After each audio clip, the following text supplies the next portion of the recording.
For years, she evaded consequences for her inappropriate behavior until she struck a formally attired black man in court, unaware that he was the judge.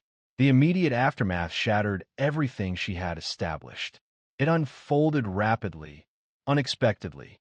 Neither the bailiff, the court reporter, nor even the defendant seated anxiously in the front row anticipated it. Officer Tiffany Rourke had just entered courtroom 2B within the Franklin County Courthouse in Missouri. Her uniform was impeccable, her jaw set, as was her habit. She had established a reputation over the last 10 years, known for being authoritative, direct, and someone to avoid provoking. That morning, she was scheduled to testify in a minor drug possession case. However, she did not reach the witness stand. She noticed a sharply dressed black man standing close to the witness box, speaking softly with one of the attorneys. Without hesitation, she swiftly crossed the courtroom floor and slapped him across the face. The impact resonated through the room. A gasp followed, shared and instantaneous. You could hear the sound of papers falling, a pen rolling onto the floor. For a moment, everything seemed to still. Everyone remained motionless. The man showed no reaction. He didn't flinch, yell, lunge, or raise a hand. He calmly adjusted his tie, brushed his cheek with the back of his hand, and looked her directly in the eye. "I'm Judge Antoine Kelly," he stated, his voice even and deliberate, "and I'm presiding over this courtroom today." That silence? It wasn't just shock anymore. It was palpable, a heavy presence. Every pair of eyes focused on Tiffany, who now appeared as if she'd swallowed a bucket of nails. She blinked once, twice, her mouth barely moving as if struggling to speak. The bailiff, hesitant about the situation, moved restlessly near the door. The young public defender close by immediately reached for her phone, documenting the scene discreetly. Others followed suit. Within seconds, at least 4 phones were recording the event. Tiffany attempted to speak. "I thought he wasn't supposed to be," but the moment had passed. Judge Kelly addressed the silent courtroom and announced, "We're taking a 10-minute recess." Then, he entered his chambers, silent, his expression unreadable. The room remained still. No one knew whether to stand, sit, or depart. Tiffany remained motionless. Her hand, the one she'd used, trembled subtly at her side. The prosecutor approached her and whispered, "You just assaulted a judge." Tiffany gazed at him, visibly pale and blinking quickly, as if the foundation had been removed from beneath her. The news spread rapidly. News reporters, awaiting a separate gang indictment case, quickly entered the hallway. Interns, having left the room visibly shaken, alerted 2 local news outlets. By noon, the video appeared on social media. It was unedited, uncontextualized footage depicting a white police officer in uniform striking a black judge in the courtroom. The accompanying caption on many reposts read, "Cop slaps a judge, unaware he is a judge." Initially, several commenters questioned its authenticity, suggesting it might be staged. The video lacked polish. It mirrored the unpredictable nature of everyday existence. There was no background music, no dramatic camera work, only palpable tension and genuine emotions. Subsequently, responses emerged from lawyers, activists, and former defendants, each possessing unique perspectives. Some immediately identified Tiffany, while others knew her through her reputation. Judge Kelly, however, remained silent. He released no public statement, avoided television appearances, and refrained from pursuing legal action. He remained seated behind his desk, reviewing the day's schedule as if nothing had occurred. However, everyone else recognized a significant change, the kind of change that leaves a lasting impact. Yet, before anyone could fully understand the implications, questions began to surface. What was the truth about Officer Tiffany Rourke? Prior to the incident, most individuals outside of Franklin County were unfamiliar with the name Tiffany Rourke. Within the force, however, she wasn't merely recognized, she was feared. Tiffany's ascent was rapid. Some believe it was too rapid. After graduating from the academy in her early 20s, she progressed to patrol, then narcotics, and subsequently to a specialized task force concentrating on high-risk neighborhoods. She received medals, appeared in department newsletters, and presented at 2 police conferences. However, beyond the publicized events and formal greetings, there existed another facet of Tiffany, the one largely unknown to the public. The initial signs were subtle. A young black driver, ticketed for a broken taillight, asserted he had not violated any laws. When he attempted to explain his situation, Tiffany increased the fine, citing noncompliance. He subsequently submitted a formal complaint, which was not addressed. A Latina mother reported that Tiffany conducted a vehicle search without justification outside a grocery store. When her 10-year-old daughter inquired about the reason, Tiffany responded, "You people should know better." The mother became distressed and filed a report, which was closed within a week. Subsequently, an event occurred that nearly reached the media. A video surfaced showing Tiffany verbally abusing 2 black teenagers seated outside a convenience store. She accused them of loitering. One of the teenagers recorded her outburst. However, the clip disappeared after the boys were arrested for resisting. There were also rumors circulating within the department's locker rooms and among court clerks. Tiffany reportedly used derogatory language when she believed she wasn't being observed. She allegedly threatened junior officers who did not support her in their official reports. Whenever her name surfaced in a formal grievance, the Internal Affairs Division discreetly marked the file as not sustained. She benefited from influential connections, including Chief Brannon, who described her as a capable officer navigating difficult circumstances. He believed the public lacked comprehension regarding the demands of policing in those communities. Fellow officers, such as Officer Sam Delaney, recognized the pattern early on.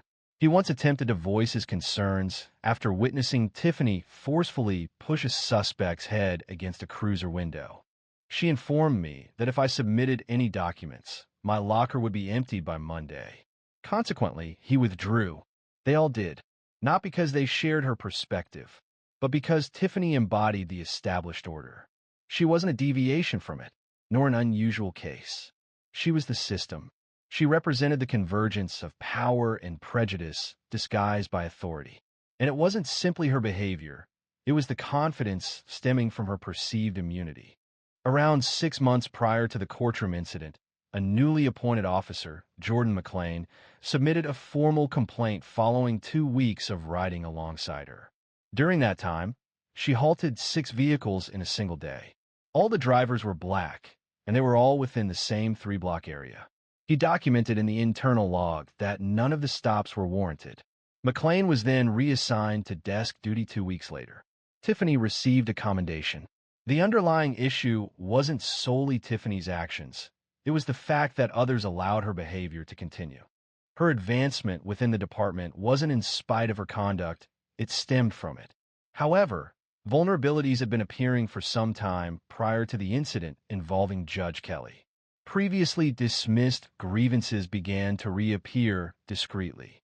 The Internal Affairs Division had undergone a change in leadership, and recently elected city council members showed less willingness to ignore problematic issues. Yet, Tiffany remained unchanged. In fact, her actions intensified.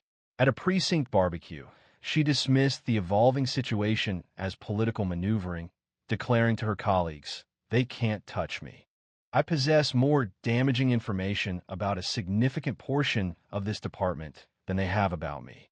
She was unaware of this fact. However, that wasn't a display of influence. It was a countdown, and it had already begun.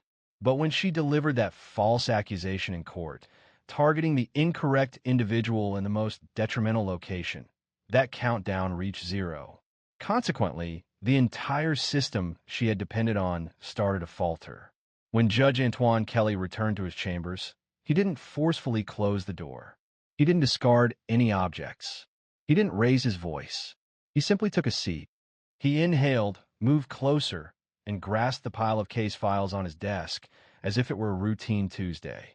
However, it was anything but. This was unprecedented for the numerous individuals present in that courtroom. It was unusual for the lawyers who had witnessed considerable stress. But it was especially shocking for everyone involved. Nobody had ever seen a uniformed officer strike a sitting judge. Kelly had served as a judge for 12 years, primarily in Franklin County.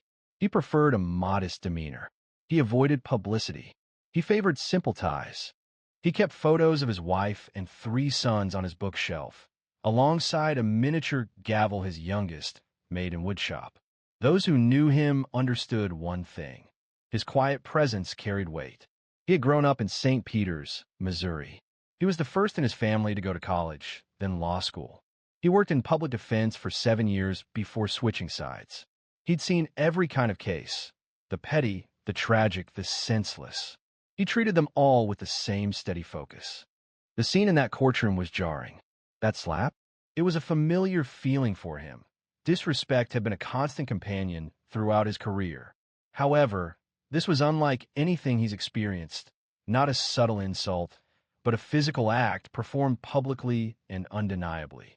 Remarkably, he didn't react with anger or boasting.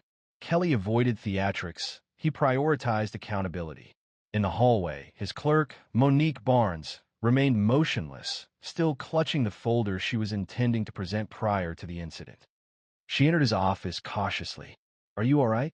she inquired. He looked up, appearing composed. "I'm fine." She took a seat, her gaze carefully observing his face for any indication of anger. "I don't know what she thought she was doing," Monique stated. "We can file something. Press charges. The footage is already widespread." He nodded. "We could, but I want to observe how they manage it." She inclined her head. "You mean the department?" he asked, folding his hands. "The entire system." He continued. "Let's see if it's still averse to accountability." Monique noticed his approach.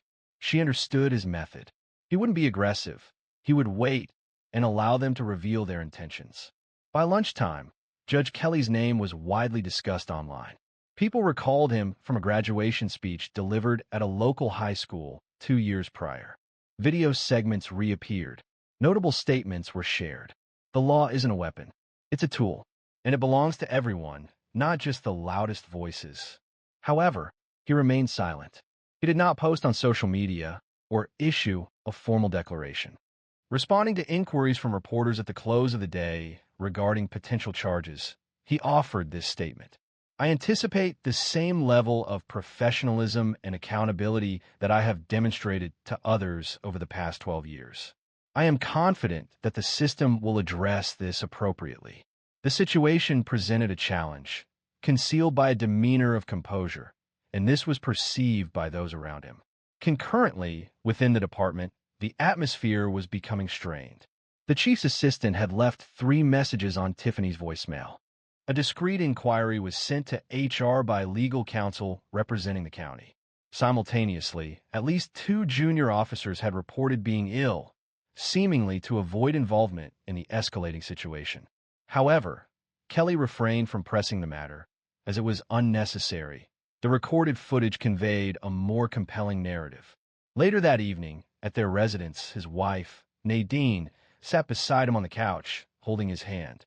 "You should have permitted them to remove her in handcuffs," she stated softly. "I desired to do so." He confessed, "But I did not." She sighed, recognizing it wouldn't resolve the situation. "You think this time will be different?"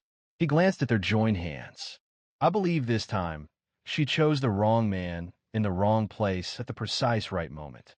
But if Tiffany thought the silence indicated defeat, she was about to discover just how resounding dignity could become when the nation was finally observing. By the following morning, Tiffany Rourke was placed on administrative leave. The official email from the department provided little detail.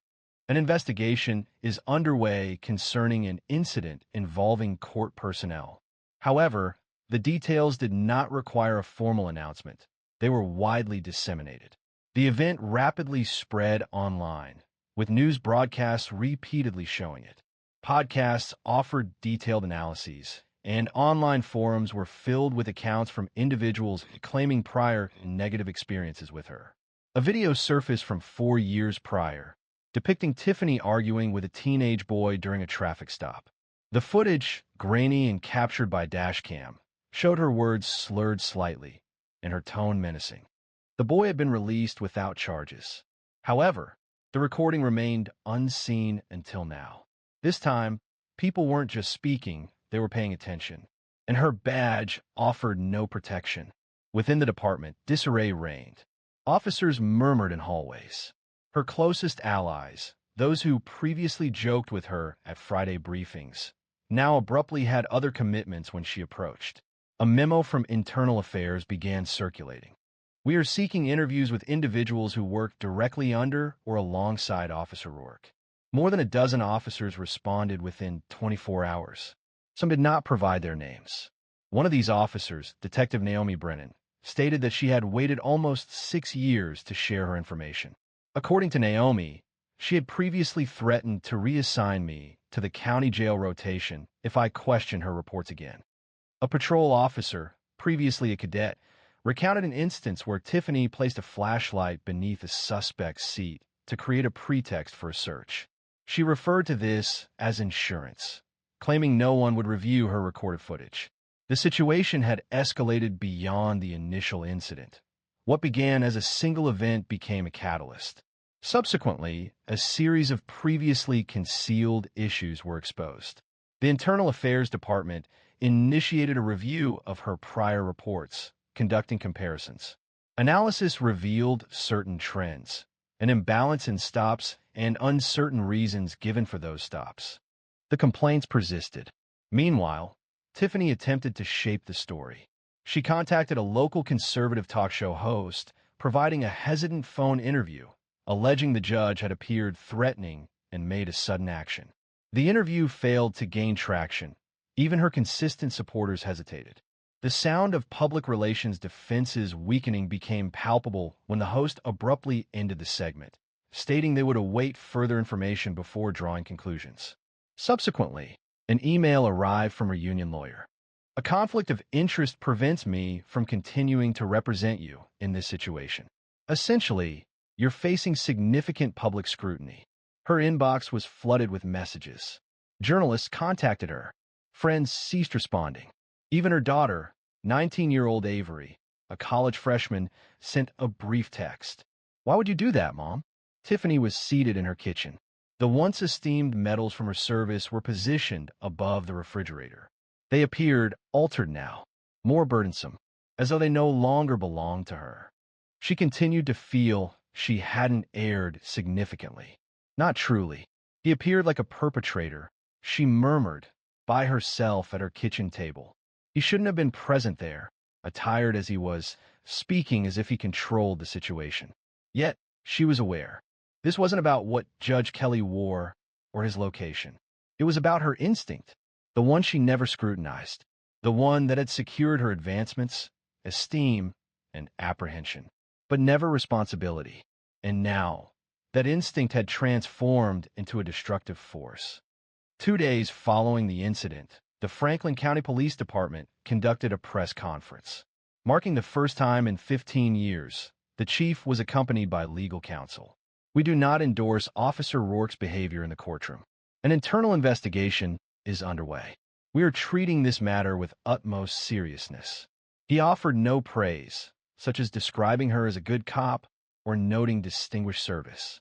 He provided no words of support, just facts, objective and detached. Tiffany observed the press conference on her living room television, mirroring the actions of everyone else. However, if she believed the lack of communication from her colleagues was the most challenging aspect, she was soon to discover the consequences of the foundation she relied upon gradually disintegrating, piece by piece. Tiffany previously moved through the department with an air of ownership. That was no longer the case. Those few who still met her gaze did so fleetingly and anxiously, as if they wished to avoid association with her. The precinct felt different now. Her firm authority had vanished, leaving an unsettling emptiness. It was as if a flawed painting had been removed, yet the fastener remained embedded in the wall. The period of administrative leave stretched on, devoid of salary, identification, and explanation, only a prolonged wait. At her residence, her sphere of influence diminished rapidly. Her daughter, Avery, had ceased responding to messages, not since the night of the incident. They had not shared a particularly close bond. Tiffany had guided her upbringing with structure rather than affection. Now, The silence felt different. She attempted to call again. "This is your mom. Please, just talk to me." The line disconnected after the initial ring. Tiffany looked at her phone for a significant time before setting it face down. She had believed for so long that she was in charge, that people's fear indicated respect, that those internal criticisms were merely background noise from individuals who didn't comprehend the demands of the position. Now, she sat at her kitchen table, the blinds partially drawn to obscure the camera van parked across the street. Her time was abundant, and the silence was profound. She had not yet been charged. However, the department was no longer offering her protection. The union had ceased communication. The lawyers had stopped responding. Simultaneously, further allegations surfaced. A civil rights watchdog group submitted a petition demanding an independent review of each case she had handled during the previous 5 years. Individuals began to come forward, one after another. Individuals previously considered suspects, former officers, even a retired judge who remembered Tiffany yelling at a defendant during a trial. He had dismissed it then as stress. She checked online to read the comments, simply out of curiosity. Rourke exemplifies the need for reform. This woman believed she was above the law. She antagonized the wrong judge.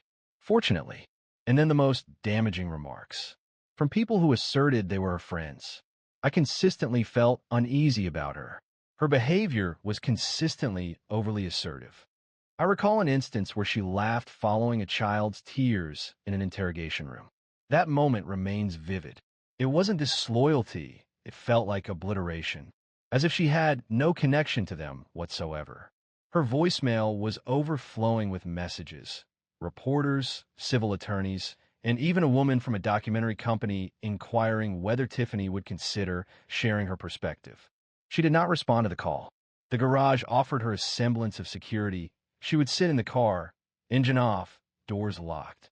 She would spend hours inside, mechanically performing tasks, revisiting past cases in her thoughts, repeatedly telling herself that none of this would have occurred if that judge had recused himself, if he hadn't been attempting to create a disruption. However, regardless of how many ways she analyzed the situation, she couldn't alter the fact that she had slapped a man in open court, a man who presented no danger, who was not a suspect, who held the position of a sitting judge, and the entire country witnessed it. During one afternoon, her neighbor, Mrs. Beasley, who previously waved at her during morning jogs, passed by with her dog and did not even acknowledge Tiffany. That small instance affected her more than anticipated. The subtle dismissal, the courteous rejection, it felt more impactful than the news reports. Because news reports disappear, but being overlooked, that remains. She magnified her image. Sunglasses, a smirk, her hand rested on her hip. At the time, she believed she projected power. Now, she perceived only arrogance. However, just as she felt her decline had reached its lowest point, a letter arrived. It requested her presence at a public hearing, an event that would expose everything and compel her to confront the one man who never increased his volume, but had already undermined her legacy. A public hearing was planned for a Thursday morning at 9:30 a.m. inside the Franklin County Municipal Assembly Hall. The venue itself indicated that this would not be a routine, closed-door assessment. It was intended to be observed. When Tiffany arrived, dressed in a simple black suit, without any identification or weapons, the room was already mostly filled. Journalists occupied the rear wall, their audio equipment attached to their belts. The folding chairs creaked as residents, activists, and legal observers filled them. Behind a line of junior prosecutors, in the second row, sat Judge Antoine Kelly. He wore a dark gray suit instead of a robe, with a legal pad resting on his knee. His eyes were calm, and he appeared to be someone who had come to work, present to observe, not to punish. Tiffany's lawyer, recently appointed and a young public defender who had accepted her case with some hesitation, stood next to her, offering instructions she barely registered. Facing them, the Civilian Review Board was arranged in a semicircle of plastic nameplates and serious faces. Present were a retired detective, a former public defender, a local pastor, a community organizer, and a judge from another county. Although it wasn't a courtroom, it felt much like one. Chairwoman Ms. Loretta Vaughn initiated the session precisely. Her voice possessed a sharp clarity that commanded attention. This hearing is not a trial. It is a public review of Officer Tiffany Rourke's conduct, encompassing both recent events and her past record, and assessing its relevance to her continued ability to serve in law enforcement. Tiffany Rourke visibly reacted to the phrase, "continue serving," as if suggesting that possibility remained. It felt, to her, as though this wasn't the conclusion of her career. The proceedings commenced with the courtroom video, displayed on a modest monitor that inadequately conveyed the gravity of the situation, yet allowed for no dispute. The audio reverberated softly within the hall. The sound of the strike, the ensuing quiet, Judge Kelly's composed voice. Following this, testimony was presented. Officer Naomi Brennan delivered her written account concerning the threat Tiffany issued 6 years ago. Her tone remained even but detached. Subsequently, 2 individuals previously arrested testified, both noting that Tiffany's name appeared in their official records, even though they were not present during the incidents. She reportedly authorized their arrests without providing any clarification. A succession of witnesses offered similar accounts, while Tiffany remained still, her gaze fixed forward, exhibiting no visible response. Towards the conclusion of the proceedings, the chairwoman requested Judge Kelly to approach the microphone. He arrived without legal documents or written notes, simply standing with his jacket fastened and then speaking. I will not take this board's time reiterating what everyone witnessed.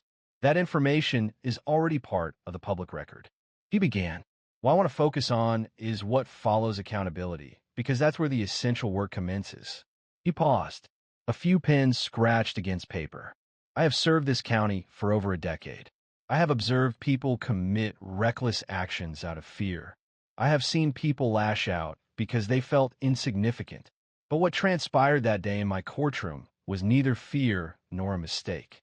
It was an instinctive reaction developed over years of unrestricted authority. He shifted subtly, just enough to connect with Tiffany's gaze. I'm not present to destroy anyone's life. I'm here to bring this community to remember what justice should embody, and what it must not resemble evermore. Then he took his seat. There was no applause, no acknowledgments, only silence. Tiffany's legal representative offered some concluding remarks, largely formal, primarily requesting compassion. It was inconsequential. The board observed a short break prior to releasing their recommendation. Officer Tiffany Rourke was scheduled for permanent removal from duty. All benefits were to be revoked, and her conduct would be referred to the state attorney for further review. She remained still, appearing detached, as the room cleared. The way people regarded her had changed, not with fear or even animosity, but with a lack of interest. That absence of concern felt particularly painful. Judge Kelly passed her as he left. He did not pause. He did not glance back. Because some individuals do not require revenge, the truth was sufficient. Long after the cameras stopped flashing, the question lingered. What lesson would the community retain from the quiet that ultimately compelled the system to respond? Weeks elapsed. The headlines diminished. Other controversies gained prominence. Yet, in Franklin County, a change occurred. Genuinely this time. Not merely in hushed conversations. Not in secret meetings. But in the way people viewed the system. In the way they viewed one another. The courtroom where it happened remained active. Cases proceeded as they always did. However, a palpable shift occurred when Judge Antoine Kelly entered the room. Everyone rose with a distinct air of reverence, not solely due to his position, but because of how he conducted himself. He never sought recognition or accolades. He consistently performed his duties. On one afternoon, following a juvenile hearing, a young public defender approached him in the hallway. "Can I ask you something, Judge?" She inquired, looking around. She then asked, "That day, how did you stay calm?" He paused for a moment. I preferred not to give her what she anticipated. Then he smiled gently. He nodded once, and he walked on. That response lingered with her, and it resonated through the courthouse in other ways. Officers began participating in revised bias training that held genuine significance. A community board was granted substantive authority, more than just a nameplate and a folding table. Certain old case files were examined. Not every single one, but a selection, sufficient to signal that the doors were beginning to open. Regarding Tiffany Rourke, she reseated. She divested her home discreetly and relocated to a new area spanning 3 counties. There were no interviews granted, nor any public announcements made. She secured employment in private security for a shipping company. Her name ceased to be prominently featured in news reports, appearing only occasionally as a minor reference in opinion pieces. There was no return to public life, no narrative of recovery. Her decline wasn't sudden, it was gradual. Yet, what she forfeited was the sole thing of consequence to her: authority. And in its place, a silence settled that she couldn't alter. Simultaneously, more individuals stepped forward. Individuals harmed by fellow officers. Significant events, all fueled by what they witnessed in the courtroom. They sought not retribution, but recognition. That was the impact. The incident when Tiffany struck Judge Kelly was pivotal. It represented the culmination of a previously concealed history, a truth that resonated with the public. In a community like Franklin County, where progress typically unfolded gradually and discreetly, such visibility had a profound effect, extending far beyond the police department. The event disrupted the routines of an entire community. During a town hall meeting held 2 months afterward, a woman addressed the group. She appeared older, with her glasses slipping down her nose, and spoke with a steady voice. "I don't want another apology," she stated. "I want policies. I want change that doesn't wait for the next viral video." The room acknowledged her sentiment, understanding precisely what she meant. They understood because they had witnessed the repercussions when someone believes their badge provides immunity from accountability. Reality entered the room, presenting itself with the authority of a judge. This wasn't a fabricated narrative. There were no 11th-hour collapses, no sensational admissions. Instead, it was the gradual decline of an individual from a position of high regard, and the subsequent, equally deliberate effort to construct something more substantial in its place. The confines of that courtroom would forever remember the events that transpired within them. The initial impact might diminish. The media attention may dissipate, but the underlying principle endured. Unfettered power can become destructive. A lack of expression can carry more weight than vocal protest. And genuine justice doesn't require a forceful declaration to be acknowledged. What lessons can we draw from these observations? Perhaps it's that a person's true nature invariably emerges when no one appears to be observing, when a feeling of invulnerability takes hold, or when a facade falls away in a moment that cannot be retrieved. Tiffany established a dominion based on intimidation. Judge Kelly cultivated his standing through composure. Only one of them presently holds a position in the setting, ultimately, that embodies justice. Should this account prompt reflection, evoke emotion, or simply inspire a moment of consideration, please subscribe to the channel. We share narratives that others hesitate to explore, with truth as our guiding principle. Marlene Daniels paid for her first-class seat in full. However, when she was discreetly requested to move to the rear of the aircraft, she did not cause a disturbance. The remaining passengers did, and social media quickly followed suit. Marlene Daniels was not a woman who desired much. She had never been. This was true when she dedicated 32 years to Birmingham Public Schools and remained true when she raised 3 children on a teacher's salary following her husband's passing. She was reliable. She was resilient. At the age of 72, she had finally learned to do something she'd often advised others to do: take up space. This was the reason she purchased the ticket. Her granddaughter, Alia, was graduating from Purdue University in West Lafayette, Indiana. Alia was the first in the family to earn a degree in environmental engineering. It was a significant occasion, and Marlene, she planned to attend, positioned prominently, dressed in her best Sunday clothes, and cheering as she once did at those high school basketball games. She had flown previously Certainly, but always in coach. Always quiet. Always practical. This time, however, she reserved a first-class seat. She paid in full. She selected her spot by the window. It wasn't about luxury. It was about presence. It was her way of stating, I'm still here. I'm present. Walking through the gate at Birmingham Shuttlesworth Airport, she appeared like someone who knew who she was. She wore gray slacks, a pearl gray sweater, small gold earrings, and a leather handbag that bore the marks of years of careful use. Her hair, silver and neatly arranged, was styled in a low twist. A smile touched her lips as she greeted the gate agent. A smile offered not from obligation, but from a genuine desire to be considerate, even when faced with unkindness. "Good morning, Miss Daniels," the agent said, scanning her ticket. She appreciated the formality. Miss Daniels. It still carried a certain dignity. As she entered the plane, several passengers in the front cabin briefly looked up. A few offered smiles. A man, appearing to be in his 40s, gave a courteous nod. Seated across the aisle, a younger woman wearing a denim jacket and chunky boots was reading a magazine. Marlene located her seat, 2A, and made herself comfortable. She carefully placed her bag beneath the seat in front of her, adjusted her sweater, and gazed out the window. The sky was clear. That felt like a positive omen. Flight attendants moved along the aisle, arranging luggage and engaging in brief conversations. One offered her a water bottle. "First time in first class?" she asked, her smile seeming practiced. Marlene quietly laughed. "Is it that noticeable?" She responded. "You look wonderful," the attendant continued. "Just wanted to say welcome." Marlene nodded graciously and redirected her gaze toward the window, her thoughts drifting to Alia's smile and the swift passage of time.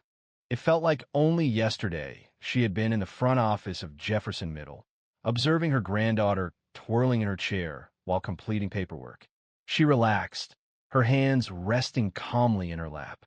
Everything appeared tranquil, orderly, and correct. Then a voice broke the stillness. "Excuse me, ma'am," a flight attendant stated, differing from the initial attendant. The attendant was young, blonde, with an expression that was difficult to interpret. Marlene looked up. "I'm so sorry, but there appears to have been a seat assignment mix-up. Please move to seat 19C. Marlene blinked, seeming to question if she's understood correctly. "I'm sorry, could you repeat that?" she asked.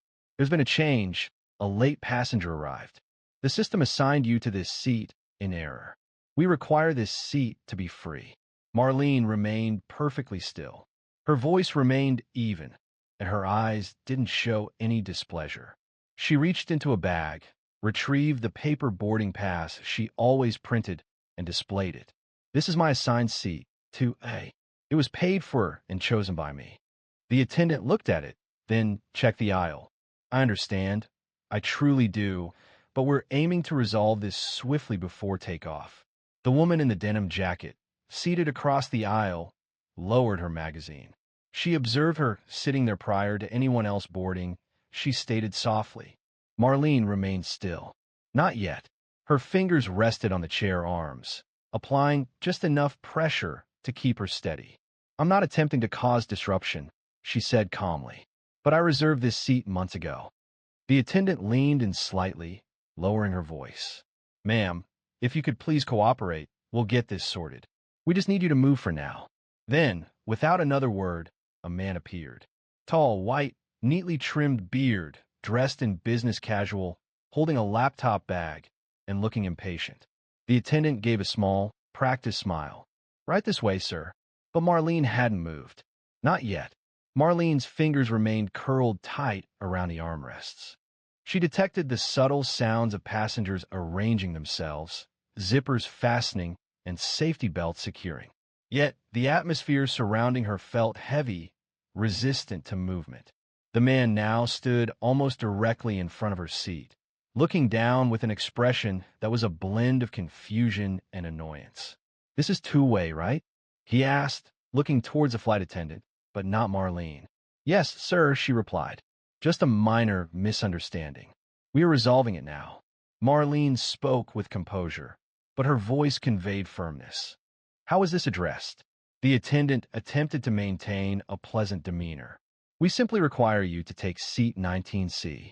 It remains a satisfactory seat, and we will ensure you receive compensation for the disruption. Disruption?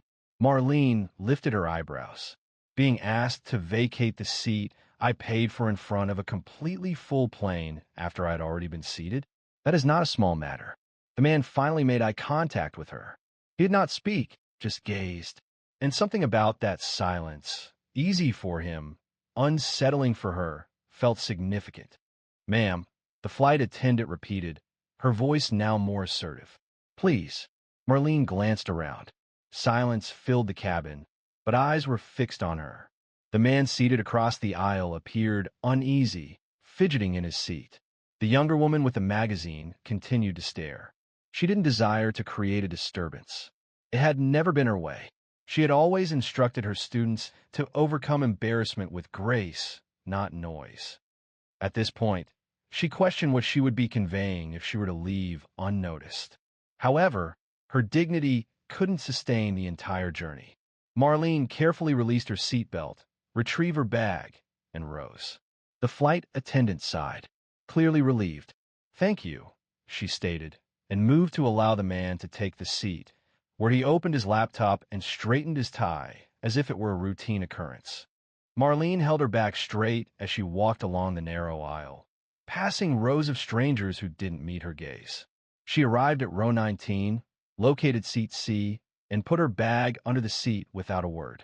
The chair was smaller, situated nearer the restroom, noisy, confined, and not at all what she had anticipated. She settled in quietly, feeling a stinging in her eyes. A man seated across the row, a teenager wearing headphones, looked at her with a questioning expression. She gave him a weary smile. A weight settled in her chest, not from the seat itself, but from the lack of surprise. She had hoped, perhaps naively, that circumstances had changed. That at her age, following her considerable contributions to others, she wouldn't need to demonstrate her right to what she had purchased. She glanced down at her hands, noticing a slight tremor. Her wedding band remained on her finger, even after so many years. She had raised 3 children, 2 of whom were now professionals. She had dedicated her life to her students, writing letters to parents, staying late to tutor. She had broken up fights, buried students lost too soon, taught kids how to believe in themselves even when the world didn't. But here, on this plane, she was just someone to be moved out of the way. The captain came over the speaker, giving the usual welcome. Flight time to Indianapolis, 1 hour and 42 minutes. Seat backs upright, tray tables locked. Marlene leaned her head against the window. She remained silent, her gaze fixed. Then, a subtle change occurred. Excuse me? The voice came from the woman wearing a denim jacket, who had now risen to her feet. Hello, she said, her tone clear enough for Rose to hear. What transpired here doesn't feel right. Marlene turned, visibly surprised. The woman continued, gesturing towards the front. That lady had her seat initially. I observed her checking in and taking her assigned seat. She presented a printed boarding pass. And you all moved her? What was the reason for that? A moment of silence followed. Several passengers glanced upward, seemingly attentive. A flight attendant hurried over, attempting to soothe the woman. I understand your concern, but we're trying to keep things moving, she said. No, the woman responded, her voice rising.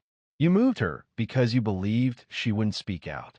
But I will, and she wasn't alone anymore. The cabin, which had just moments before been filled with the quiet rustle of carry-ons and pre-flight conversation, was now utterly silent. Marlene remained still. She remained in 19C, uncertain whether to feel embarrassed or thankful. Perhaps both. She observed the woman, appearing to be in her mid-30s, with a confident posture and eyes filled with frustration, firmly holding her position. I'm sorry, the woman continued, now speaking to everyone nearby.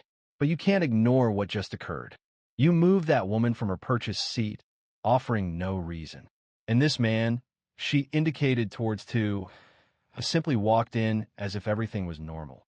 The gentleman in the seat glanced up briefly, adjusting his cufflinks. He remained silent. Why? The woman insisted. And I want the rest of the plane to hear, because this isn't correct. The flight attendant paused. She began to speak, but then glanced around. Passengers were turning to look. Phones appeared. A red-haired teenager 2 rows back had his camera aimed directly forward, recording openly. A mother with a toddler leaned in and whispered to her husband. People's gazes were moving. Tension increased. Suddenly, a voice from row 3 interrupted. She is correct. A man, appearing to be in his late 40s, with a beard streaked with gray and wearing a worn Detroit Tigers cap, rose partially from his seat. I observed it as well. She was already present, holding a boarding pass. You moved her without justification, and honestly, I am not satisfied with that. The flight crew exchanged looks.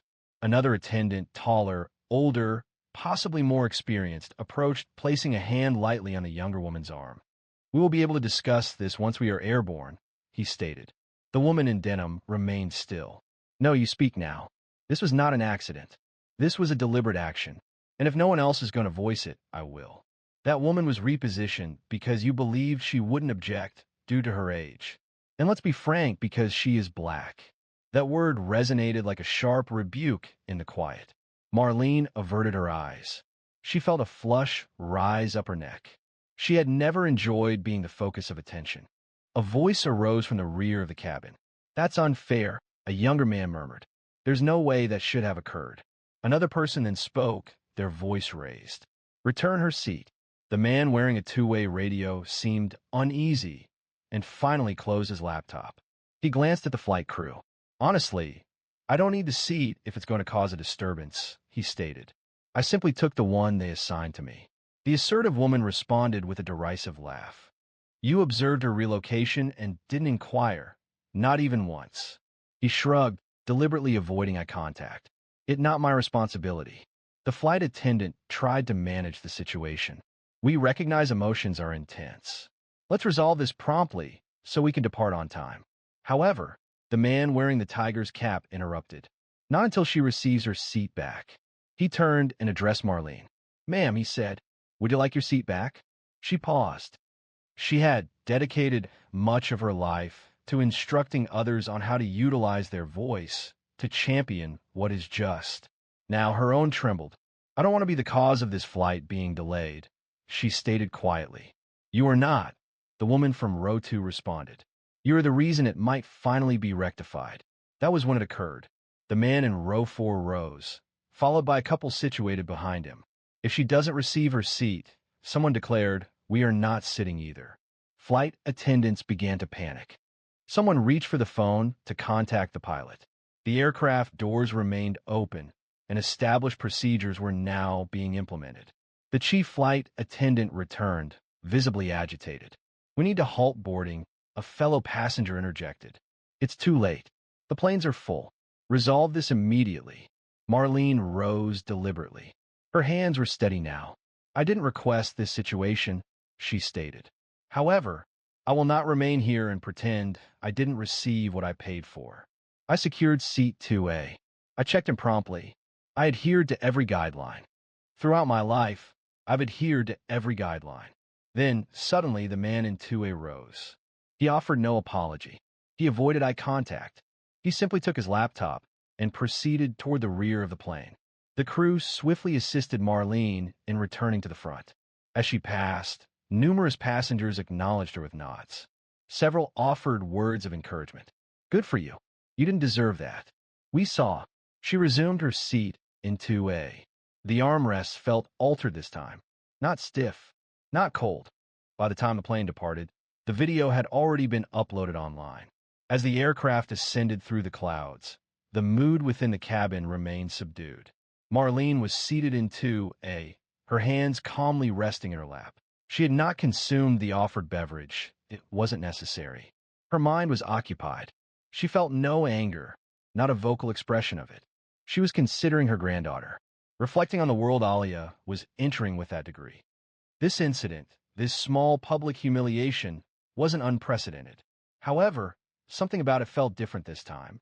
In row 18, a teenager with red hair had already posted a 23-second video to TikTok with a caption, "They move an old black woman out of her first-class seat for some dude."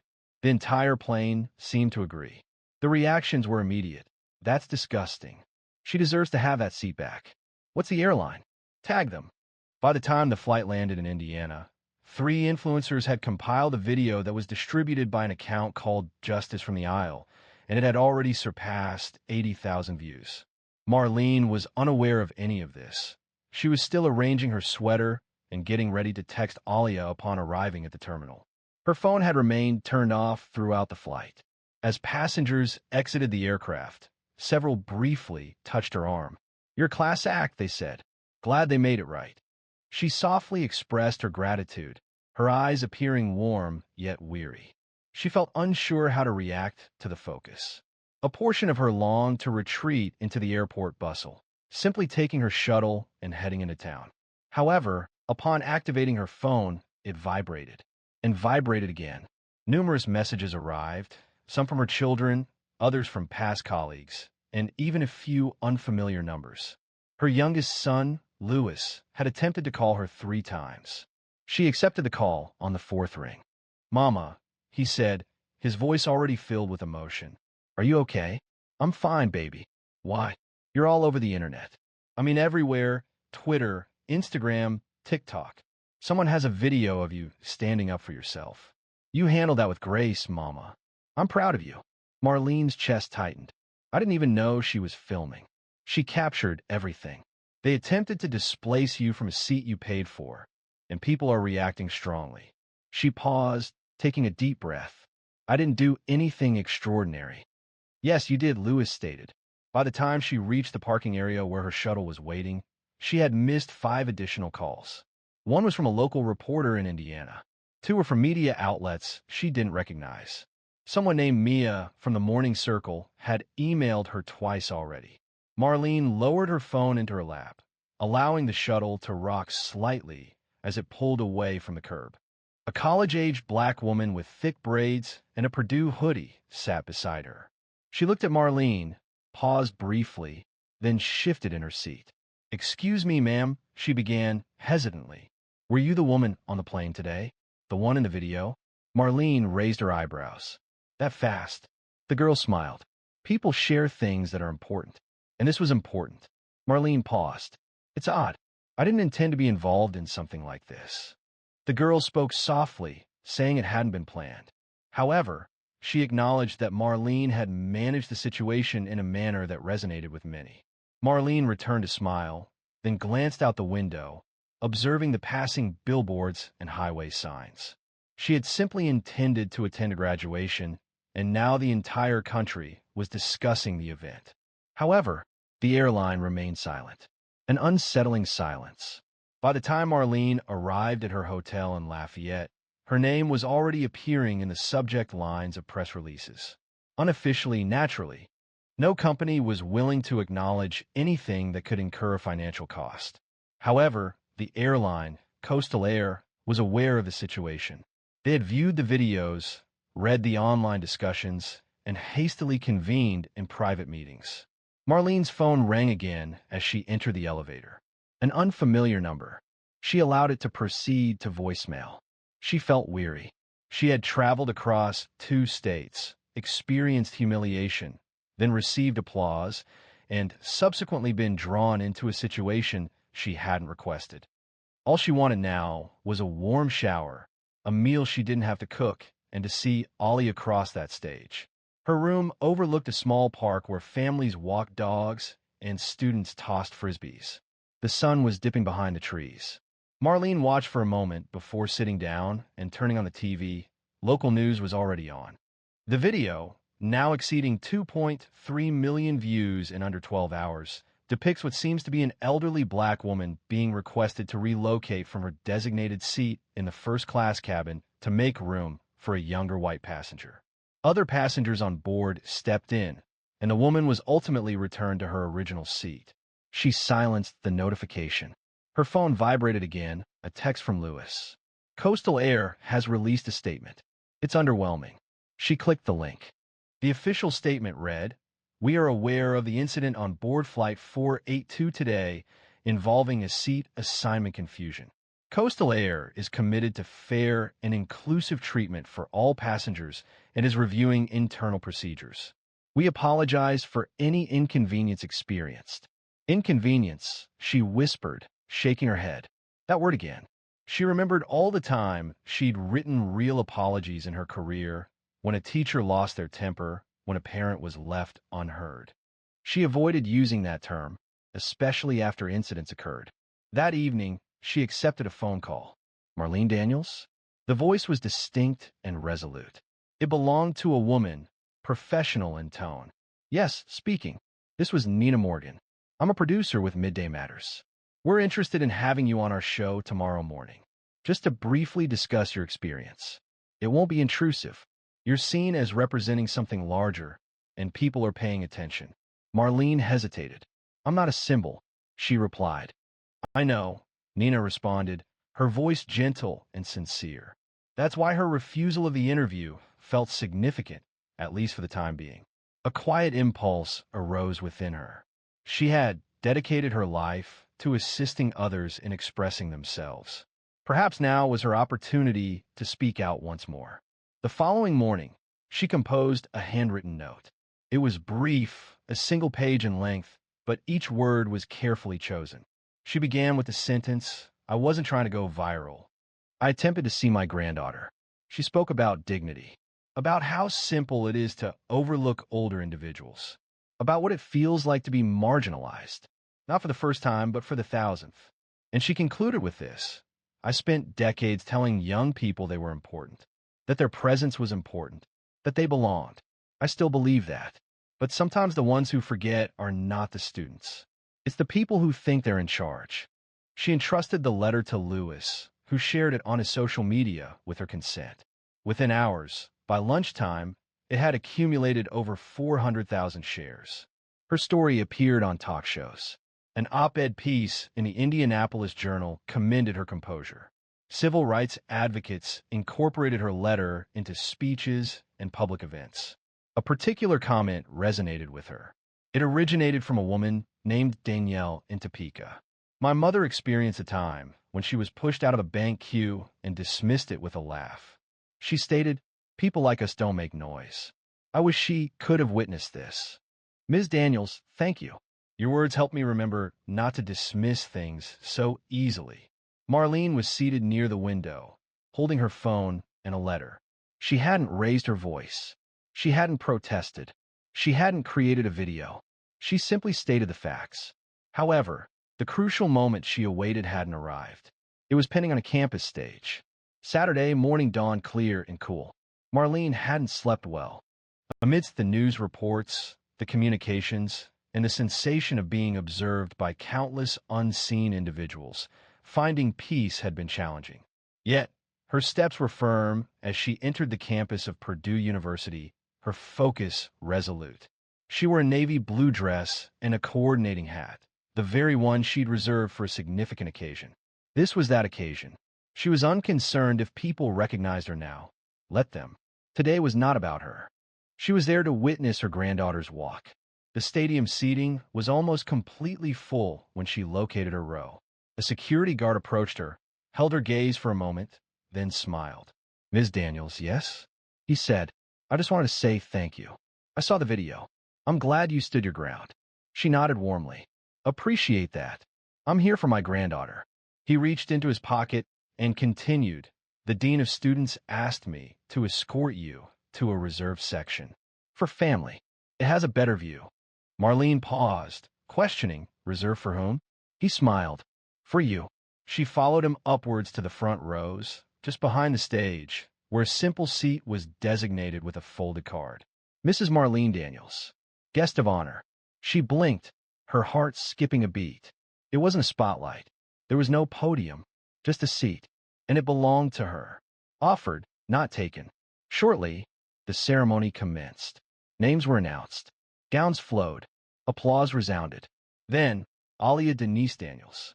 The name resonated through the air like a church bell. Marlene watched as her granddaughter advanced. Tall, radiant, her eyes gleaming under the weight of her own accomplishment. She saw her grandmother, and for a split second that proud smile wavered, only to return, fuller, brighter, and glistening with tears. Following the ceremony, The family assembled beneath a cluster of trees near the quad. Her sons were already debating who was taking whom to dinner. Her daughter-in-law was adjusting her youngest shirt. Alia hurried to her and embraced her grandmother's waist, almost dislodging the hat. "You made it," she murmured. "Naturally I did," Marlene responded. "Do you imagine a seating error would prevent me?" They laughed, lingering in the embrace. Alia retreated, her eyes glistening. "I witnessed everything, Grandma. The videos, the letter. I'm receiving messages from students at school, professors, classmates, individuals I don't even know. You've instigated conversations." "I didn't attempt to," Marlene stated. "I simply didn't want to remain silent anymore." Alia concurred. "Perhaps we don't always have to raise our voices. But when we do speak, people should pay attention." Later that afternoon, while gathering her belongings back at the hotel, Marlene received a formal letter slid under her door. It bore the Coastal Air logo in an embossed design. The letter contained an offer, an invitation to speak at their annual Equity and Training Summit, with all expenses covered. They described it as an opportunity to elevate the discussion. She read the letter twice, then folded it neatly and placed it in her purse. The next day, she called the number provided. "Ms. Daniels, we're honored you returned our call," said a representative. "We'd love for you to be our guest speaker. Your story, your grace, has moved thousands." "I'm flattered," Marlene said plainly, "but I won't be attending." The woman on the other end paused. "May I ask why?" Marlene responded, "I wasn't moved to speak for your company. I spoke because my dignity fell out of place in row 19. She concluded the call softly and settled onto the bed's edge, observing a small group of children playing in the park across the street. The wind swirled leaves in lazy circles. She didn't require a public forum. She had already conveyed her message, and it was apparent without explicit statement. This time, the seat wasn't withheld from her. It was presented. She simply declined to occupy it. However, there was one final matter she needed to address. The information wasn't shared with the airline, nor with reporters. It was for all of us. The morning she flew back home, Marlene sat quietly by the airport window, observing the activity on the tarmac. Luggage carts, fuel trucks, a slow taxiing plane with its belly full of untold stories. She sipped coffee from paper cup, her hands now steady. The commotion had subsided. News cycles had moved on. Trending topics had displaced her face with fresh headlines. And that was acceptable. Marlene's actions weren't motivated by a desire for attention. They stemmed from an internal resistance to diminishing.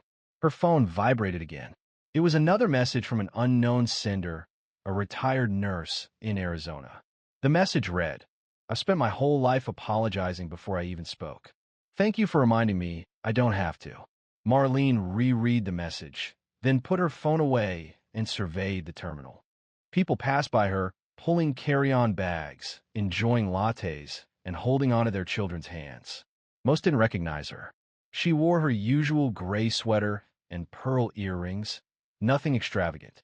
Yet, if one observed carefully, there was a certain quality to her demeanor, a quiet strength that surpassed mere physical bearing. She recalled the many years she had dedicated to assuring her students they mattered, instilling in young black girls the importance of carrying themselves with confidence, articulating their thoughts with precision, and refusing to allow others to diminish their worth. She believed she had concluded imparting this guidance upon her retirement. She was mistaken. Self-respect is inherent. It isn't acquired through achievement or dependent on positions, designations, or connections. It isn't bestowed by unfamiliar individuals, and it cannot be compromised when circumstances deem it problematic for another. It is rightfully yours, regardless of whether others acknowledge it. That was the core principle.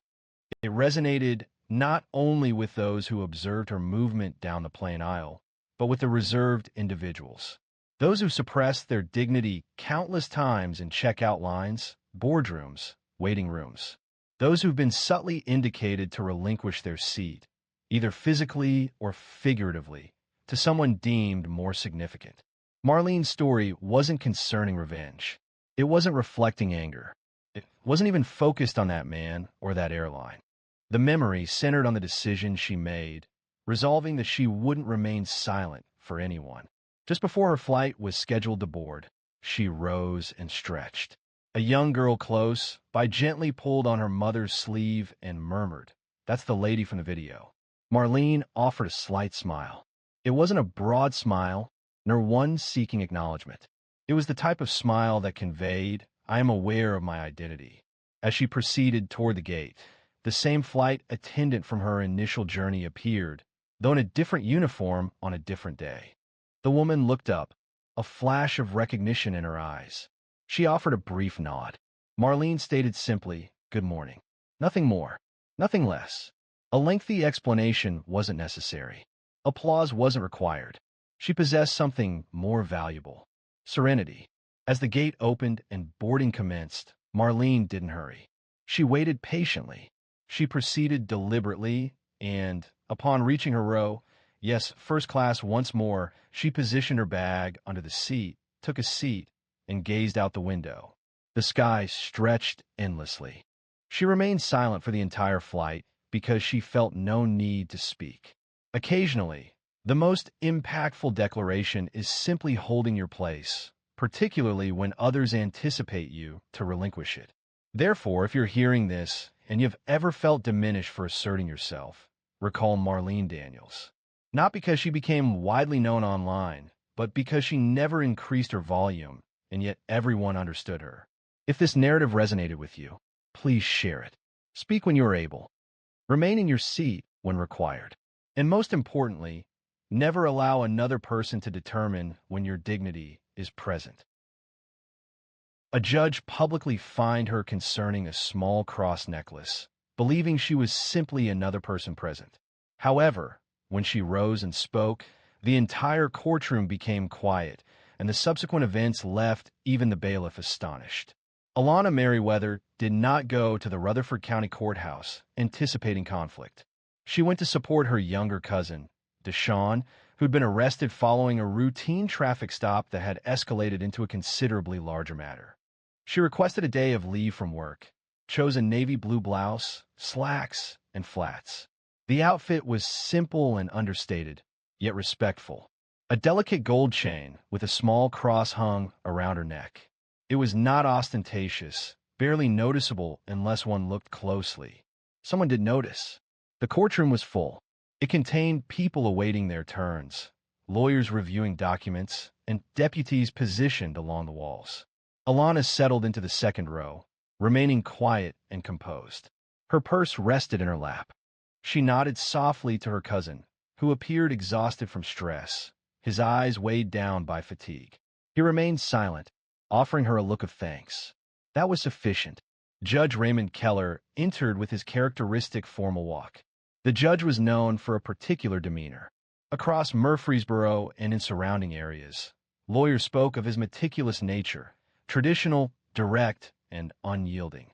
A Vietnam veteran who transitioned to a legal career, he regarded the courtroom as a space of great importance. His space. The bailiff called the room to order. Before proceeding, Judge Keller addressed the room, looking at the attendees as he said, "I'd like to address a matter of decorum." He looked directly at Alana. "You, ma'am, the one in blue. Please rise." Alana blinked, surprised, and slowly stood. Her heart thudded a little faster, but she kept her posture straight. "You're wearing a religious symbol," he said, his voice firm. "That's not permitted in my courtroom. Neutrality matters here." A fine of $50 was levied for disrupting court decorum. The room fell silent. Some individuals adjusted in their seats. Others averted their gaze, visibly uncomfortable. Alana did not respond immediately. She was familiar with being publicly singled out, questioned, and dismissed, yet she still felt surprised. A fine? For wearing a necklace? She glanced at the bailiff, then back to the judge. "Your Honor," she stated calmly, "is this a published policy? Could you please direct me to the statute or court rule that permits that penalty?" Keller showed no visible reaction. "This is my courtroom. I established the procedures." Alana nodded thoughtfully. "I comprehend that, sir. However, are those procedures documented anywhere?" He fixed his gaze on her for a brief moment. "You may pay the fine at the clerk's desk, or you may depart." She detected a quiet intake of breath from someone seated behind her. Alana remained still. She did not speak louder. She did not engage in debate. She merely inclined her head slightly and stated, "I am not leaving." A gentleman in the front row, an older man wearing a tan suit, lifted his eyebrow. His gaze moved from her to Judge Keller and back again. Judge Keller slowly straightened his robe. "Then you will be held in contempt?" The bailiff subtly changed his stance. The prosecutor set aside his file. A palpable change occurred. The atmosphere felt denser, not with theatrics, but with focused concentration. Alana released a single breath through her nose. "I'm here to support my cousin, Deshaun Grissom. The charges are being formally presented today, and he requested my presence. I'm not intending to cause any disturbance, Your Honor. However, I contend that this fine is not only unjust, but potentially unlawful." Judge Keller moved forward a little. "Did you question my jurisdiction?" Her expression remained unchanged. "I am requesting an explanation of the policy and its legal basis." He hesitated briefly. It was slight, almost unnoticeable, but the pause was present. He did not anticipate that. "Who are you?" he inquired, his voice growing tense. "My name is Alana Meriwether," she replied, "and I'm a constitutional attorney licensed in 3 states, including Tennessee." The courtroom cracked open. You could almost feel the collective intake of breath. Someone whispered under their breath, "Damn." She continued, measured and composed, "I graduated from Harvard Law School in 2010. I've worked for the Southern Center for Human Rights, and I currently serve as senior counsel at a nonprofit based in Memphis. I am present as a family member, but I understand the law, and I am aware of my rights." Keller relaxed back in his chair. For the first time, he appeared uneasy, not angry, simply unsteady. She could have smiled. She refrained.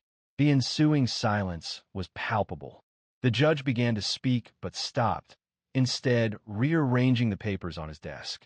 However, the judge was unaware of who he was addressing. Alana did not grow up with wealth. She was raised in Jackson, Mississippi, in a faded brick duplex off of Robinson Road. Denise, her mother, held overnight shifts at the Willow Creek nursing home, and her father left when she was 8. Resources were scarce, but a set of principles guided them. Speak with clarity. Avoid minimizing your worth. Assert yourself when injustice occurs, but maintain composure and a dignified demeanor. By the age of 16, Alana had studied the Constitution from beginning to end on 2 separate occasions. She sought to comprehend the disparate treatment experienced by individuals like herself in courtrooms, offices, stores, and even churches. Her motivation wasn't anger, but rather a genuine curiosity. There was also a deeper element at play, a quiet determination. People consistently underestimated her, not only due to her brown skin or her choice to wear her hair natural, but also in subtle ways, like overlooking her in meetings. She remembered the way older male attorneys would address her as young lady, within rooms filled with men experiencing thinning hair and fragile egos. She quickly understood that possessing brilliance was insufficient. There were times when it needed to be carried quietly, allowing them to believe they were more astute, until they unwittingly stepped into a carefully constructed plan. When Alana was accepted into Harvard Law, it felt less like a joyous occasion and more like a validation. She had previously informed her high school counselor that her aspiration was to become a civil rights attorney. A genuine laugh escaped her. Then, she cautioned that law school presented fierce competition and wasn't necessarily a viable option. Alana remained silent. She simply intensified her studies. While attending Harvard, she wasn't boisterous. She found no need to be. She consistently occupied the front row of each constitutional law class, rapidly taking notes and posing questions that caused professors to pause. People began to observe her, yet still regarded her as unusual. This perception never felt satisfactory to her. After graduating, she declined 2 offers from large firms seeking impactful work. She spent several years in Alabama, defending minors within the legal system. Then, she moved to Memphis to join a nonprofit dedicated to combating housing discrimination. While she didn't gain widespread recognition, Her work secured people's release from jail and kept families in their homes, transforming lives. Throughout this, she consistently wore her small gold cross, a deeply personal symbol. The brooch had been her grandmother's, accompanied by a handwritten note. It read, "Wear this when you need to be reminded you're not alone." Her grandmother never removed it. Not once. Not even in court. Therefore, when Judge Keller singled her out, calling her out as if she were a disruptive teenager in detention, it didn't unsettle her. It evoked memories of the instances she's experienced being looked at and not truly seen. They never anticipated her. They anticipated the boisterous one, the angry one. There was someone poised to lash out or leave abruptly. Instead, they experienced something else entirely, a demonstration of precision, control, and strength through composure. This wasn't unprecedented. In 2017, within a courtroom in Little Rock, she observed a public defender struggle during a bail hearing. The judge seemed disengaged. The defendant, a 19-year-old facing trespassing charges at an abandoned building, was on the verge of being assigned $1,500 bail, an amount he was unlikely to afford.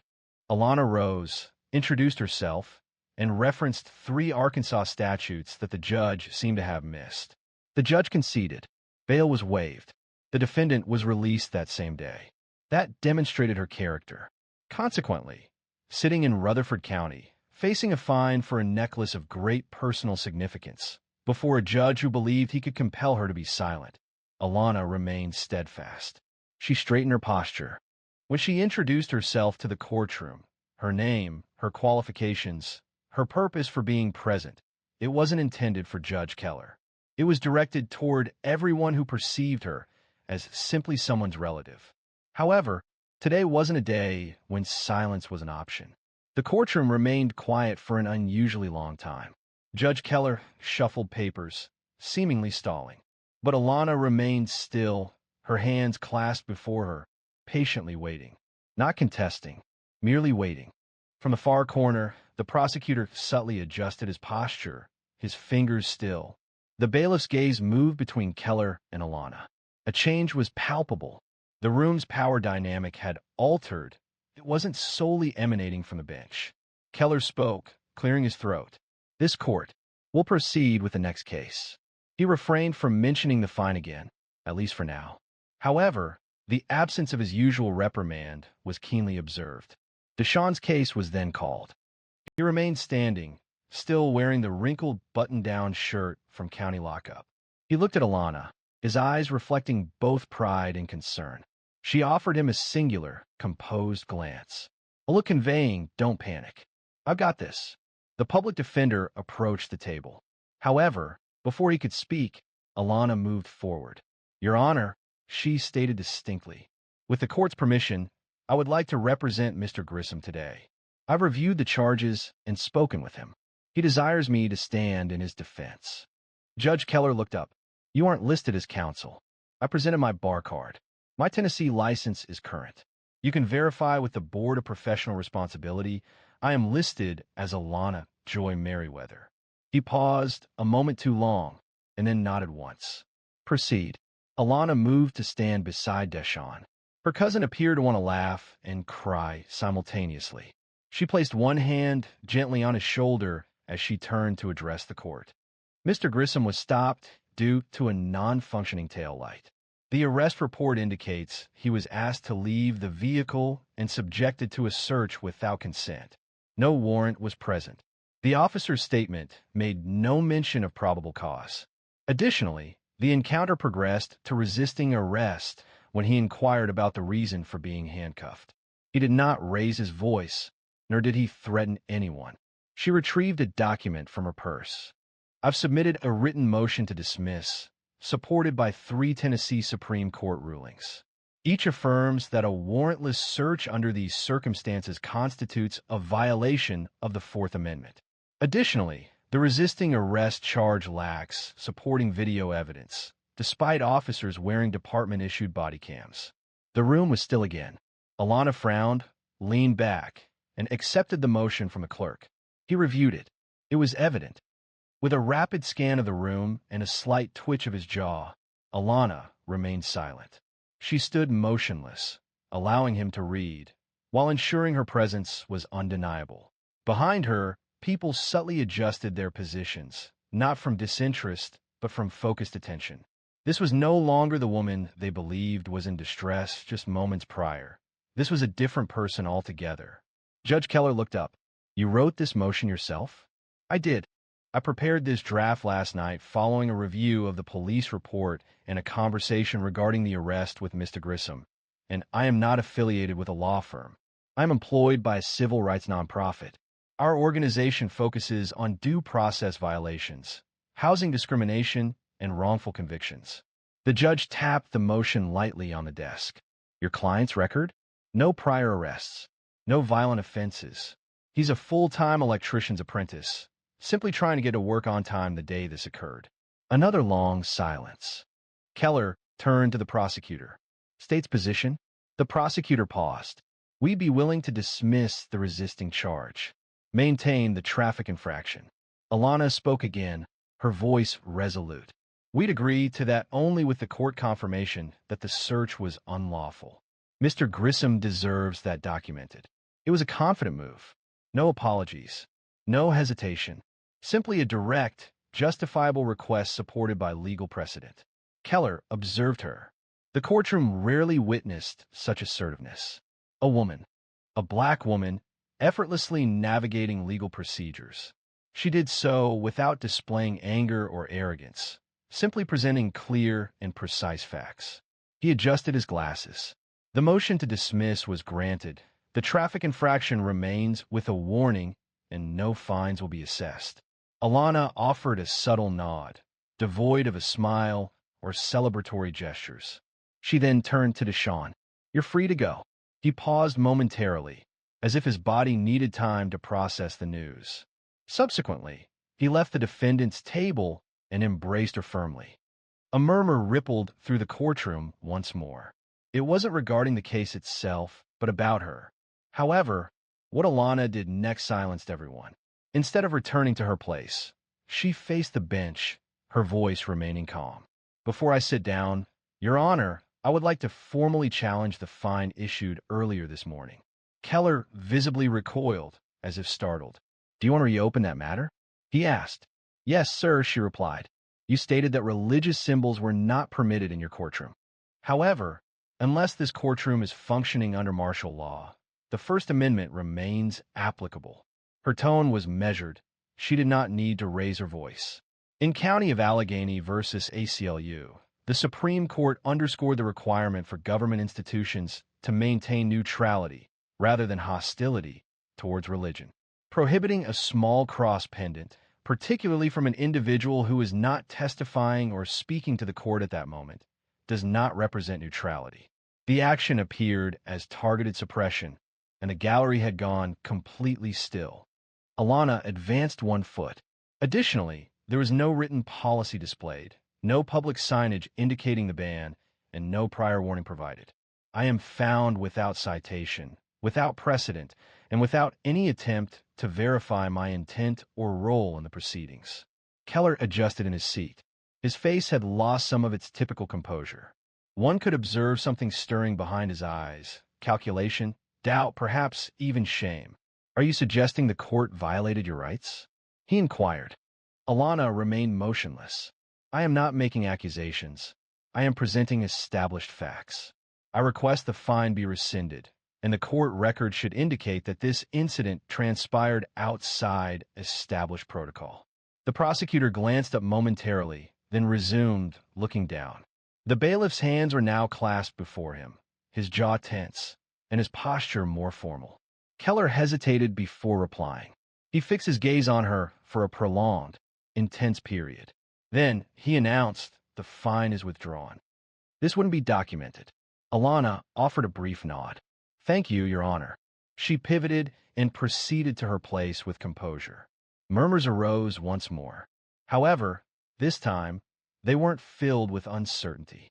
Instead, they conveyed interest and deference. A woman seated behind her silently asked another, Who is she? Alana remained uninvolved. She simply took her seat, retrieved her notebook, and gently opened it to a fresh page.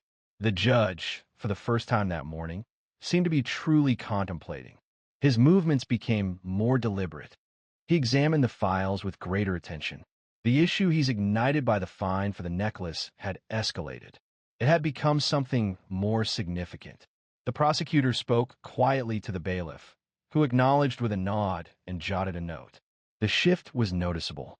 Court reconvened. Several more cases were heard. However, the usual flow was disrupted. The observers were no longer focused on the legal charges. Their gazes repeatedly returned to Alana Merriweather, the woman who had corrected a judge without raising her voice. 30 minutes elapsed. Then, unexpectedly, Judge Keller called for a brief recess. He rose and exited through the side door silently.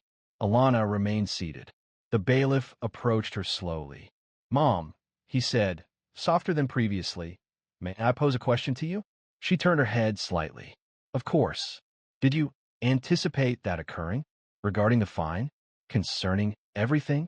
Alana emitted the slightest laugh through her nose. "No, I was unaware of that, but I wasn't willing to ignore it." The bailiff touched the back of his neck. "I've been here for 8 years," he said. "Never seen him back down like that." "He's not a bad man," she said softly. "But power without accountability is dangerous," he agreed. It wasn't a matter of obligation, but comprehension. Further down the hall, 2 court reporters spoke quietly. The younger one appeared visibly shaken. She was familiar with every case, reciting them easily. "Lawyer?" one asked. "Yes, from Harvard. Can you believe that?" She attended to support her cousin and unexpectedly challenged the judge. The courtroom observers expressed disbelief. However, Alana felt no sense of triumph. She found no pleasure in undermining someone. Her purpose wasn't to shame Keller. She simply sought justice. When it was lacking, she created it herself, carefully and deliberately. Yet, a subtle shift began to appear in Judge Keller's gaze. Upon his return to the courtroom, Judge Keller seemed altered. His posture lacked its previous rigidity.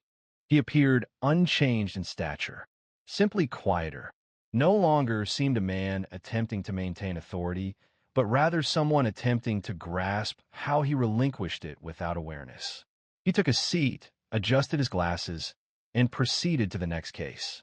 Even his voice had diminished in tone. It was subtly altered, almost imperceptible to an ordinary observer, yet Alana recognized it. She had witnessed this previously. Men in positions of influence struggling with a reality they resisted acknowledging, that they had transgressed a boundary, and someone unanticipated had retaliated. As the courtroom emptied and people moved towards the exit, Keller remained seated on the bench, his gaze fixed forward. Alana collected her belongings and was nearing the door when she heard him call out, "Ms. Merriweather." She paused and turned, her face showing no emotion. He rose from his seat and descended the steps deliberately, as if considering each one. "I'd like a word, if you're willing." The bailiff seemed uneasy, questioning whether this was a directive or a private inquiry. Alana offered a subtle nod, then turned to Deshawn. "Give me 5, she murmured to him. Keller refrained from escorting her into chambers. They remained just outside the vacant courtroom, maintaining enough distance for some discretion, yet remaining visible. He cleared his throat. "I owe you an apology." Alana didn't reply. Not yet. She allowed him to formulate his thoughts. "I formed an assumption," he proceeded, "an inequitable one, regarding your intentions, regarding your position. I was mistaken," she responded gently, but without resentment. He lowered his gaze. "That's the difficulty, isn't it? One shouldn't need to be." Another pause. "I have dedicated 32 years to that bench," Keller stated, "and I have valued order, structure, neutrality. But you help me understand, occasionally what we consider neutral is simply convenient for those already in power." The statement impacted him more profoundly than anticipated. Alana simply looked at him, maintaining steady, respectful eye contact. There was no trace of ego, only honesty in her silence. "I don't expect forgiveness," he stated, "but I will say this. I won't forget today." Alana offered a slight nod. "That's all I hoped for." She prepared to leave, but he called out to her one last time. If you're ever back in Murfreesboro, I'd be honored to hear you argue again. That element genuinely surprised her. I hope not to need to, she replied, a hint of a smile playing on her lips. They both understood the unspoken meaning behind her words. The sun had risen higher, and the heat was intense. Deshawn stood near the sidewalk, looking at his phone. He brightened when he saw her. "What is that?" he asked, astonished. Alana shrugged, retrieving her keys from her purse. "Just a small civics lesson." "Seriously, you confronted a judge. In his home." She gave him a look. "Don't make it sound heroic. I didn't go there to fight. I want to hear what he had to say." When someone attempts to diminish your importance for reasons related to your identity, you face a choice: remain silent or voice your perspective. Deshawn leaned against her car, nodding slowly. "I swear, if I didn't know you better, I'd say you rehearsed that," I remarked. She laughed. "I didn't, but maybe I should start writing it down." At that moment, a local reporter from the Murfreesboro News-Journal approached, holding a voice recorder and a notebook. "Ms. Merriweather?" Alana turned. I observed what unfolded. "Our readers would likely appreciate hearing your perspective. Would you consider an interview?" She looked at Deshawn, then returned her gaze to the reporter. "Let me consider that." The reporter offered her a card and stepped back. "You prompted considerable thought today. Such occurrences are infrequent in court." As I walked toward the car, Deshawn remarked, "They will discuss this, you know." Alana shrugged again. "Let them, however, what transpired outside the courtroom held equal significance." As Alana and Deshawn arrived at his apartment complex on the west side of Murfreesboro, his phone was constantly buzzing. Calls, texts, and even direct messages flooded in. A cousin in Chattanooga had already learned the news. A friend from high school had sent a screenshot of a local news blog displaying the headline: "Attorney silently dismantles courtroom bias. Judge withdraws fine, dismisses case." Deshawn looked at her, his eyes wide. "It's already on the internet?" Alana offered a small smile. "I mentioned to you, people discuss events, particularly when expectations aren't met." She did not seek recognition. Not currently. Not in the past. However, there were occasions when being noticed wasn't a decision. It was a consequence of acting correctly when the option of remaining unnoticed wasn't available. Afterward that evening, she was at her kitchen table, drinking tea, the small cross necklace still on her collarbone. Her inbox contained numerous messages, some from familiar people, others from unknown individuals. Several legal blogs had already published summaries. A user on Twitter had shared a clip from the live stream, adding the caption, "This is how you correct injustice," without ever raising your voice. However, Alana wasn't paying attention to any of that. She was considering a statement from Judge Keller. What we often consider neutral is simply convenient for those already wielding the authority. That observation resonated with her. She recalled her childhood, holding her grandmother's hand during evening church service. The pastor's words resonated. Sometimes the loudest thing you can do is not shout. It's stand. Initially, it seemed like a poetic statement. Now it felt genuine. The following day, she returned to her position at the nonprofit office in Memphis. Her colleagues did not alter their behavior toward her. There were no celebratory balloons or enthusiastic applause. Instead, one of the interns presented her with a file and requested she review a housing complaint by noon. She appreciated the normalcy of it. Information still circulated, even without her direct involvement. A week later, she received a call from the Middle Tennessee State University Law Department. They were planning a community forum concerning courtroom ethics and bias, and a member of their board had recommended her as a speaker. She nearly declined. Nearly. Then she recalled the courtroom, the shift in people's gaze when they recognized her as an individual, and how many others remained voiceless, awaiting someone to advocate for them. Consequently, she consented to participate in the forum. 14 days later, a pastor from a church in Smyrna contacted her. He requested that she address their youth group regarding the law, its true meaning, its protective function, and how it can be applied equitably if individuals understand how to ensure its accountability. She accepted the invitation. She continued to agree, not due to enjoying the focus, but because the narrative was no longer solely hers. It belonged to all who had ever occupied the rear of a courtroom and considered They won't hear me. She had never shared this with Keller. However, that day had also altered her. She frequently reflected on him. She questioned whether he retained that moment within his memory as she did. If he ever observed someone in his courtroom differently afterward, perhaps with increased consideration, perhaps with a touch more humility. She hoped so. One Friday afternoon, as she was leaving the office, she noticed an envelope affixed to her door. It bore no name and no return address, only her name typed neatly. Inside was a brief note that read, Ms. Merriweather, I've revised the courtroom conduct guidelines. Religious attire or symbols, unless disruptive, will no longer be penalized. That was all. There was no apology. No signature appeared beyond the initials. Yet it was sufficient. She folded the note and placed it within her grandmother's Bible. Alana Merriweather didn't seek recognition. She desired equity. Certain narratives briefly capture attention before fading.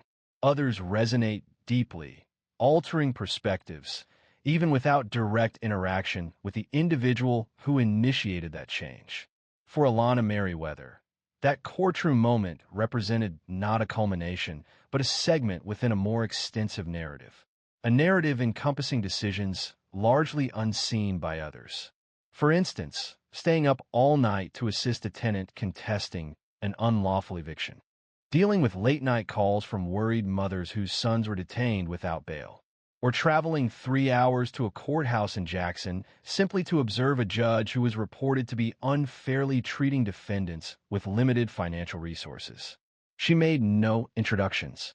She simply observed, documented her findings, and waited for discernible trends to emerge.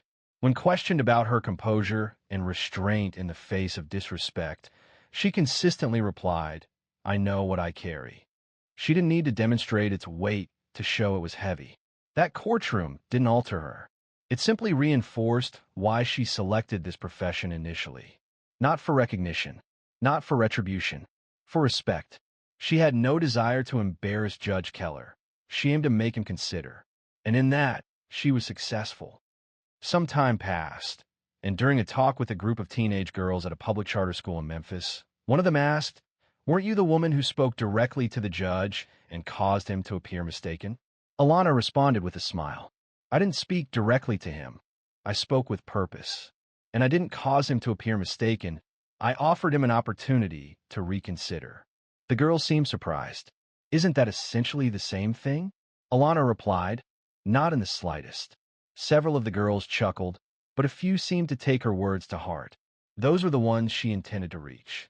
She continued, The goal isn't to win arguments. It's to win ground, so the next person doesn't have to fight the same fight.